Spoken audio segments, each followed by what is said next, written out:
घने जंगल में कर्पूरतिलक नामक हाथी रहता था। उसका शरीर हृष्टपुष्ट और मांसल था। जब भी उस पर दृष्टि पड़ती, जंगल में रहने वाले सियारों के मुंह में पानी आ जाता। वे हाथी को मारकर कई दिनों के लिए अपने भोजन की व्यवस्था करना चाहते थे, किंतु हाथी जैसे विशाल और हृष्टपुष्ट जानवर को मारना उनके बस के बाहर था। अन्य सियारों की मंशा जानकर उनके दल के सबसे वृद्ध सियार जैकल ने एक दिन सभा बुलाई और बोला, मैं एक ऐसी युक्ति जानता हूँ जिससे हम इस विशालकाय हाथी का कामतमाम कर सकें।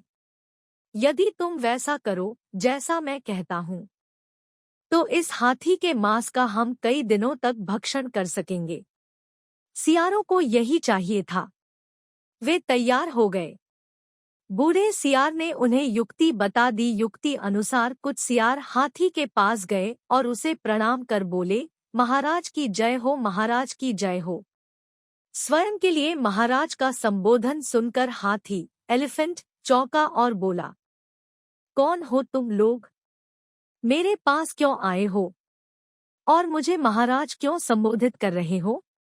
सियारों के दल में से एक सियार बोला, महाराज, हम सियार हैं, इसी वन में निवास करते हैं। बिना राजा के ये वन हमें नहीं सुहाता, इसलिए हम सबने निर्णय लिया है कि आपको इस वन का राजा घोषित कर दिया जाए। महाराज कृपा कर इस वन के राजा बनकर हमारा उपकार करें। हम सबने आज ही आपके राज्याभिषेक की व्यवस्था कर दी है। राज्याभिषेक का लग्न समय पर निकट है। महाराज कृपया शीघ्र हमारे साथ चले। सियारों की चिकनी चुपड़ी बातों में आकर हाथी जंगल का राजा बनने तैयार हो गया और उनके पीछे पीछे चलने लगा। सियार उसे जिस मार्ग से ले जा रहे थे, वहां एक गहरा दलदल था। अनभिज्ञ हाथी दलदल में फंस गया। निकलने का बहुत प्रयास करने के बाद भी हाथी दलदल से बाहर नहीं निकल पाया।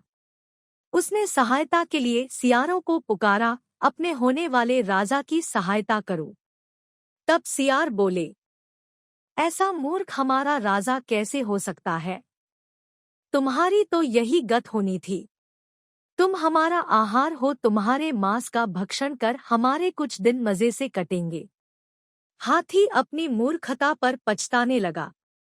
वह दलदल से निकल नहीं पाया और वहीं उसके प्राण खेरू उड़ गए। सियारों ने छक्कर दवात उड़ाई।